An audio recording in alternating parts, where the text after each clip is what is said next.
আসসালামু আলাইকুম ওয়া রাহমাতুল্লাহ ইন্নাল হামদুলিল্লাহ ওয়াসসালাতু ওয়াসসালামু আলা রাসূলিল্লাহ। প্রিয় বন্ধুগণ, যারা যেখান থেকে দেখছেন সকলকে আন্তরিক শুভেচ্ছা ও অভিনন্দন।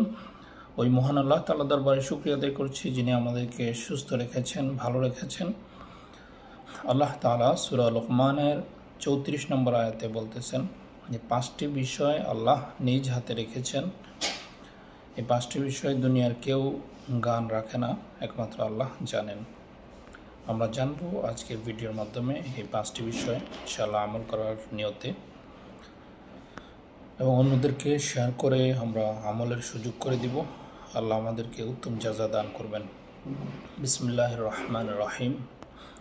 ইন্নাল্লাহা ইনদাহু ইলমুস সাআহ। আল্লাহ তাআলা বলতেছেন 1 নম্বরে যে আল্লাহ জানেন কিয়ামত কখন হবে। এটা দুনিয়ার আর কেউ জানে না যে কিয়ামত কখন হবে।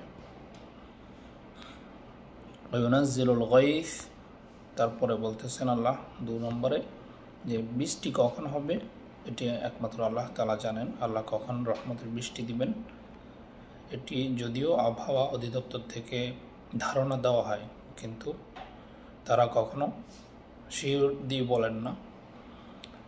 এজন্য এটি শুধুমাত্র আল্লাহ তাআলা জানেন। আল্লাহ কোরআনে বলেছেন সূরা লুকমানের 34 নম্বর আয়াতে, আমরা যদি দেখি শেষ নম্বর আয়াতটিতে আল্লাহ বলেছেন ওয়ায়ালামু মা ফিল আরহাম। 3 নম্বর আল্লাহ বলেছেন যে মায়ের রেহেমে কি রয়েছে সেটি আল্লাহ তাআলা জানেন। নির্দিষ্ট সময়ের আগে কিন্তু ডাক্তাররা বলতে পারে না ছেলে নাকি মেয়ে, কিন্তু মুত্তাকি ব্যক্তিরা কিন্তু টেস্টের মাধ্যমে সন্তান কি সেটাও চেক করেন না। আল্লাহর উপর ভরসা রাখেন যে আল্লাহ আমাদেরকে ভালো কিছু দান করবেন। ওয়ায়ালামু মা ফিল আরহাম ওয়া মা তাদরি নাফসুম মাযা তাকসিবু গাদা। যে আগামীকাল আমি কি অর্জন করব। 4 নম্বরে আল্লাহ বলেছেন যে আগামীকাল কি হবে, আমার জীবনে কি ঘটতে যাচ্ছে, আমি কি পাবো, আমি কি পাবো না, আমার কি হায়াত আছে নাকি মৃত্যুবরণ করব, সব কিছু আল্লাহ তাআলা ভালো জানেন।